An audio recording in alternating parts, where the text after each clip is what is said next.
अस्सलामुअलैकुम, एम फरमान करीम। तो हमारा जो आज का लेक्चर है डिफरेंशियल ज्योमेट्री का लेक्चर सेकंड है, रेगुलर पैरामीट्रिक रिप्रेजेंटेशन है। डिफाइन में हम लोगों ने रेक्टेंगुलर पैरामीट्रिक रिप्रेजेंटेशन एक वेक्टर फंक्शन है, इसकी सबसे पहले डेफिनेशन डिस्कस करते हैं।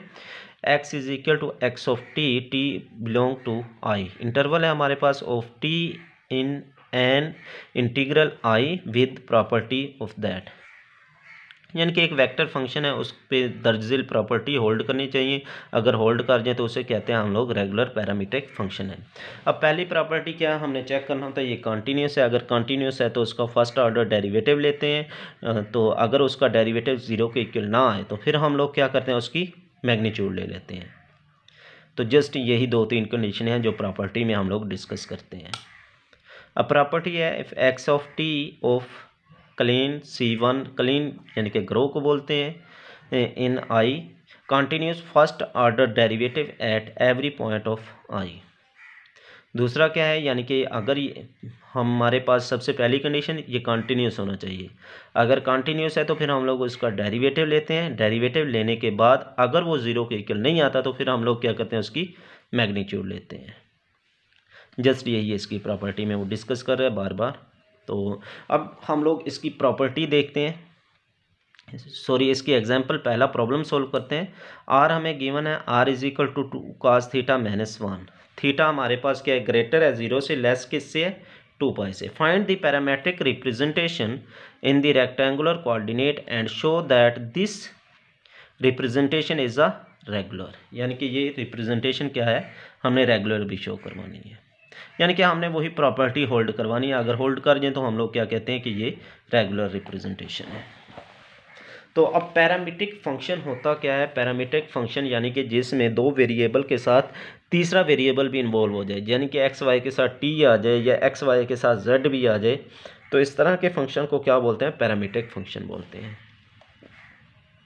Since polar and rectangular coordinate are related by equation is, तो ये हमारे पास पोलर एंड रेक्टेंगुलर की इक्वेशन है, x1 is equal to R cos theta, x2 is equal to R sin theta. Since parametric equation is x1 cos theta, 2 cos theta minus 1, x2 and sin theta, and यानी कि हमने क्या किया, x1 r की जगह पे जो हमें r गिवन था वो पुट कर दिया है, जो क्वेश्चन में गिवन था। x2 में भी जो r गिवन था वो हमने पुट कर दिया। ये हमारे पास इंटरवल है, यानी कि थीटा ग्रेटर है या इक्वल है जीरो से, लेस है कहाँ से, 2 पाई से। तो अब इसको हमने इस वेक्टर फॉर्म में लिख लिया, cos theta 2 cos theta minus 1 plus sin theta 2 cos theta minus 1 e2। तो अब यहाँ पे हमारे पास ये unit vector first sem second का डेरिवेटिव लेते हैं, प्लस सेकंड सेम लिख दिया, फर्स्ट का हमने डेरिवेटिव लिया e1 यूनिट वेक्टर। यहाँ पे भी हमने ऐसा ही करना है।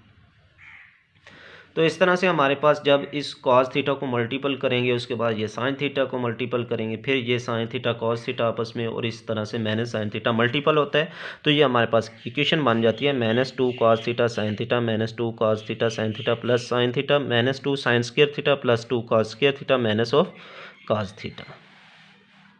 अब उसके बाद -2 टाइम और 2 टाइम 4 टाइम बन जाता है, एंड प्लस sin थीटा आ जाएगा, प्लस ये दोनों 2 कॉमन आ जाएगा, cos square theta minus sin square theta minus cos theta. अब यहाँ पे हम लोगों के पास ये cos square theta minus sin square theta cos 2 theta के इक्वल होता है, ट्रिग्नोमेट्री का फार्मूला है। तो अब इसी तरह से यहाँ पे हमारे पास ये -4 cos थीटा sin थीटा आ गया है। तो हमारे पास जो sin 2 थीटा होता है वो 2 cos theta and sin theta होता है, इसलिए हम लोग -2 sin 2 थीटा इसे लिख सकते हैं, प्लस sin स्क्वायर थीटा बन जाएगा। इसी तरह से ये भी, तो यानी कि नेक्स्ट हमने क्या करना होता है, उसकी मैग्नीट्यूड लेनी होती है। तो अब हम लोग क्या करते हैं, इसकी मैग्नीट्यूड लेते हैं। तो मैग्नीट्यूड में हम लोग इसका स्क्वायर ओपन करते हैं, इसका भी स्क्वायर ओपन करते हैं, a का स्क्वायर b का square -4 sin 2 theta and sin theta, इधर भी हम लोग इसका स्क्वायर ओपन करते हैं। अब इस तरह से हमारे पास sin स्क्वायर थीटा और ये cos स्क्वायर थीटा, दोनों में 4 कॉमन आ रहा है, तो हम लोग कॉमन ले लेंगे, तो ये हमारे पास 1 के इक्वल होता है। इसी तरह से cos square theta plus sin square theta भी 1 होता है। अब इन दोनों में 4 कॉमन आ रहा है। कॉमन ले लेंगे, दोनों माइनस की वैल्यू है तो हम लोग माइनस भी बाहर ले जाएंगे। अब इसको हम लोग क्लोज करके लिखते हैं, लिख देते हैं फार्मूले को। यानी कि हमारे पास cos alpha cos beta plus sine alpha sine beta, यानी कि अगर इधर माइनस होगा तो इधर क्या आ जाता है, फार्मूला प्लस में होता है। तो यानी कि हम यहाँ पे हमारे पास प्लस था तो हमने फार्मूले को क्या जब क्लोज किया तो क्या आ जाएगा, दरमियान में माइनस आ जाएगा। साइन कॉस 2 थीटा में एक थीटा माइनस हो जाएगा तो अकेला कॉस थीटा आ जाएगा। ये हमारे पास फॉर ऑल थीटा। इस तरह से ये हमारे पास जो रिप्रेजेंटेशन है ये क्या है, इक्वल नहीं आई ज़ीरो के, तो ये हमारे पास क्या आ गई है, इसलिए इस पैरामीट्रिक रेगुलर रिप्रेजेंटेशन इसे बोलते हैं। तो उसके बाद हमारे पास इसका सेकंड प्रॉब्लम हम लोग डिस्कस करते हैं। तो अब जो सेकंड प्रॉब्लम है हमारा,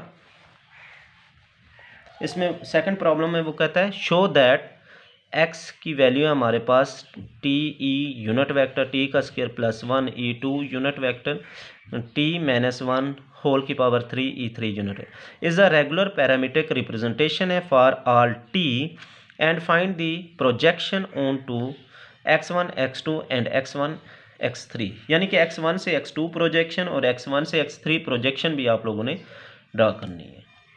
तो पहले पैरामीट्रिक चेक करते हैं। तो पैरामीट्रिक में हम लोगों ने क्या करना होता है, सबसे पहले यानी कि हम लोग उसका डेरिवेटिव लेते हैं। जो गिवन फंक्शन था उसका हमने डेरिवेटिव ले लिया। अब डेरिवेटिव में हमारे पास ई टी का डेरिवेटिव 1 आ जाता है, जस्ट यूनिट वेक्टर आ जाएगा। इसका क्या आ जाएगा, हमारे पास पावर रूल अप्लाई हो जाएगा, 2t बन जाएगा और 1 का 0 हो जाएगा। और यहाँ पे पावर रूल 3 शुरू में आ जाएगा, पावर में 1 लेस हो जाएगा। जब अगेन इस फंक्शन का डेरिवेटिव लेते हैं वो 1 आता है, इसलिए हम लोग साथ में नहीं लिखते। Is a continuous for all and T, यानी कि ये हमारा जो डेरिवेटिव हमने लिया वो क्या है, कंटिन्यूस है। अब उसके बाद सेकंड काम हम लोगों ने क्या करना है, सेकंड काम हमने क्या करना है, इसकी डेरिवेशन लेनी है, सॉरी इसकी मैग्नीट्यूड लेनी है। हाँ जी, ले इसकी मैग्नीट्यूड। जैसे हम लोग लेते हैं 1 का स्क्वायर प्लस 2t का स्क्वायर प्लस 3 का square and t minus 1 whole के स्क्वायर का स्क्वायर कितना हो जाएगा, 4 हो जाएगा। 1 4t का square plus 9t minus 1 whole की पावर 4 इक्वल नहीं है 0 के। For all t hence x is regular for all projection on to the x1 x2 plane is parabola. Plane क्या है हमारे पास, यहाँ पे पैराबोला है। अब यहाँ पे हमारे पास तो यानी कि ये हमने रेगुलर तक कॉम कर लिया। तो अब उसके बाद हम लोगों ने क्या करना है, उसने कहा है प्रोजेक्शन ड्रा करनी है x1 से x2। x1 हमारे पास t है, x2 हमारे पास t का स्क्वायर प्लस 1 है। जब प्रोजेक्शन x1 और x2 पे है तो x3 हमारे पास क्या होगा, 0 होगा।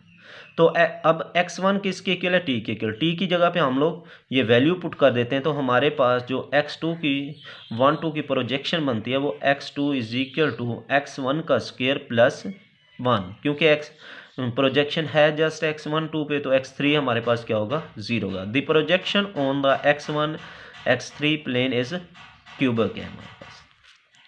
अब इसी तरह से x1 और 3 पे हमने का प्रोजेक्शन चेक करनी है। तो x1 is equal to t है, x3 is equal to t minus 1 whole का क्यूब है। तो 1 और 3 पे है तो x2 हमारे पास क्या होगा, 0 होगा।